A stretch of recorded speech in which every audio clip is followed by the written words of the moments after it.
In this section of notes, we'll be taking a look at the events that led to the end of the Vietnam War.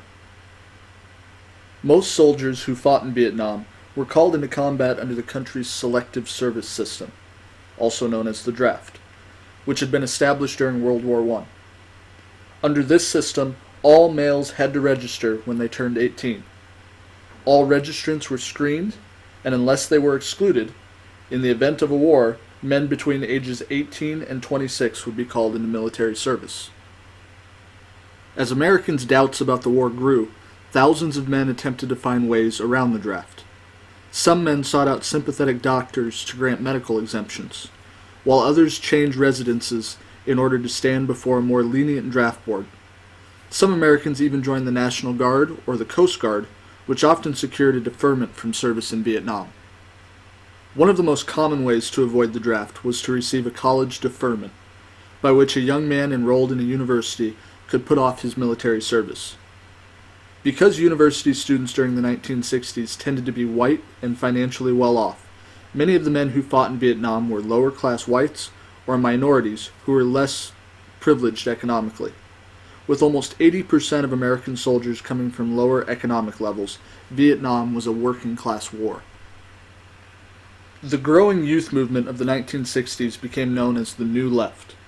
The movement was new in relation to the Old Left of the 1930s, which had generally tried to move the nation toward socialism and, in some cases, communism.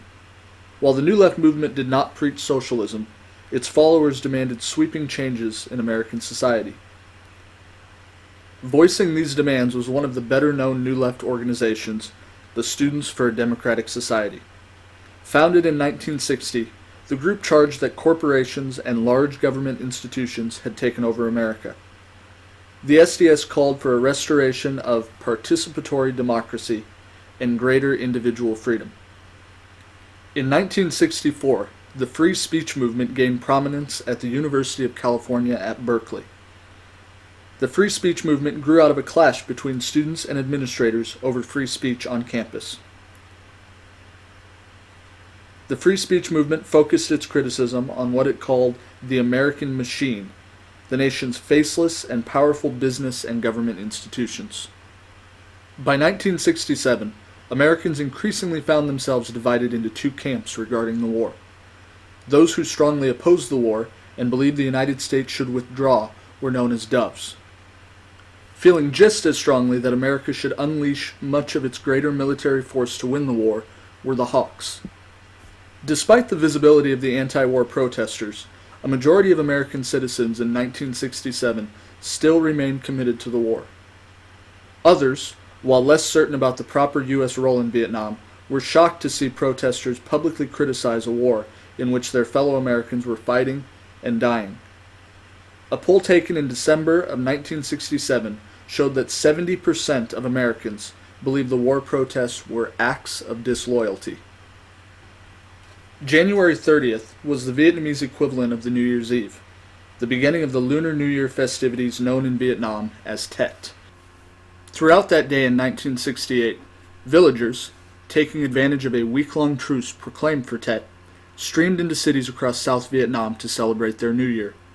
At the same time, many funerals were being held for war victims. Accompanying the funerals were the traditional firecrackers, flutes, and of course coffins. The coffins, however, contained weapons, and many of the villagers were Viet Cong agents. That night, the Viet Cong launched an overwhelming attack on over 100 towns and cities in South Vietnam, as well as 12 U.S. air bases. The fighting was especially fierce in Saigon and the former capital of Hue. The Viet Cong even attacked the U.S. Embassy in Saigon, killing 5 Americans. The Tet Offensive continued for about a month before U.S. and South Vietnamese forces regained control of the cities. General Westmoreland declared the attacks an overwhelming defeat for the Viet Cong, whose well-laid plans went afoul. From a purely military standpoint, Westmoreland was right. The Viet Cong lost about 32,000 soldiers during the month-long battle, while American and South Vietnamese forces lost little more than 3,000. However, from a psychological and political standpoint, Westmoreland's claim could not have been more wrong. The Tet Offensive greatly shook the American public, which had been told repeatedly and had come to believe that the enemy was close to defeat. Now the Pentagon's continued reports of favorable body counts or massive Viet Cong casualties rang hollow. Daily, Americans saw the shocking images of attacks by an enemy that seemed to be everywhere. In a matter of weeks, the Tet Offensive changed millions of minds about the war. Despite the years of anti-war protest, a poll taken just before Tet showed that only 28% of Americans called themselves Doves, while 56% claimed to be Hawks. After Tet, both sides tallied 40%.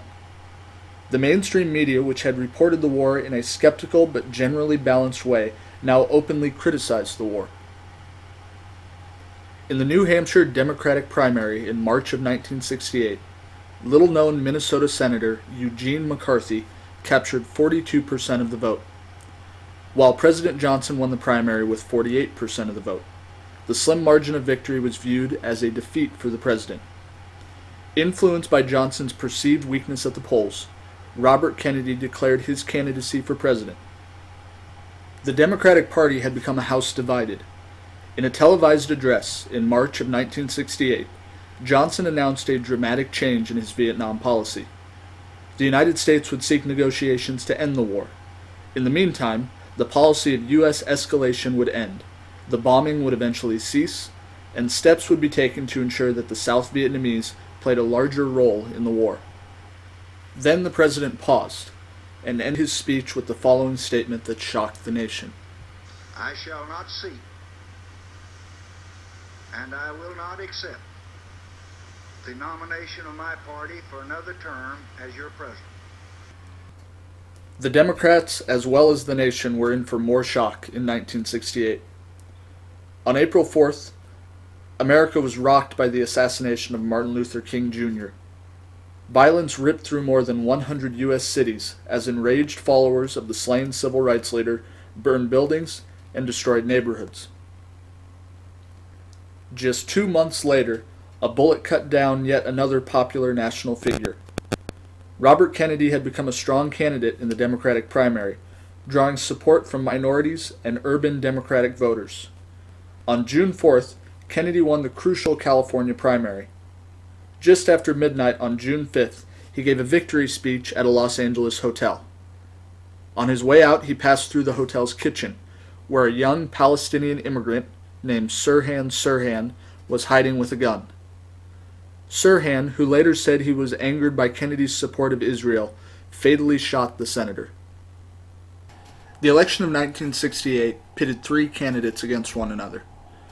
Richard Nixon, the Republican candidate, was also a former vice president and former presidential candidate. Hubert Humphrey, the Democratic candidate, was Johnson's vice president. And George Wallace, a former Democrat, ran on the American Independent Party's ticket. He was also the former governor of Alabama. In the end, Nixon defeated Humphrey and inherited the quagmire in Vietnam. He eventually would end America's involvement in Vietnam, but not before his war policies created even more protest and uproar within the country. Together, Nixon and his National Security Advisor Henry Kissinger developed their plan for the end of the war. Their plan, known as Vietnamization, called for the gradual withdrawal of U.S. troops in order for the South Vietnamese to take on a more active combat role in the war. Part of Nixon and Kissinger's Vietnamization policy was aimed at establishing what the president called a peace with honor. Nixon intended to maintain U.S. dignity in the face of its withdrawal from the war. Seeking to win support for his war policies, Richard Nixon appealed to what he called the silent majority, moderate, mainstream Americans who quietly supported the U.S. efforts in Vietnam. While many average Americans did support the president, the events of the war continued to divide the country. In March of 1968, it was reported that a U.S. platoon under the command of Lieutenant William Calley Jr. had massacred innocent civilians in the small village of My Lai in North-South Vietnam. Calley was searching for Viet Cong rebels. Finding no sign of the enemy, the troops rounded up the villagers and shot more than 200 innocent Vietnamese, mostly women, children, and elderly men. Then, in May of 1970, disaster struck hardest at Kent State University in Ohio, where a massive student protest led to the burning of the ROTC building. In response to the growing unrest, the local mayor called in the National Guard. On May 4th of 1970, the guards fired live ammunition into a crowd of campus protesters, who were hurling rocks at them. The gunfire wounded 9 people and killed 4, including 2 who had not even participated in the rally. Support for the war eroded even further when in June of 1971, former Defense Department worker Daniel Ellsberg leaked what became known as the Pentagon Papers. The 7,000-page document, written for Defense Secretary Robert McNamara in 1967 and 68, revealed, among other things, that the government had drawn up plans for entering the war even as President Johnson promised that he would not send American troops to Vietnam. Furthermore, the papers showed that there was never any plan to end the war as long as the North Vietnamese persisted. For many Americans, the Pentagon Papers confirmed their belief that the government had not been honest about its war intentions. The document, while not particularly damaging to the Nixon administration, supported what opponents of the war had been saying. In January of 1973, the warring parties returned to the peace table, where the United States signed an agreement on ending the war and restoring peace in Vietnam.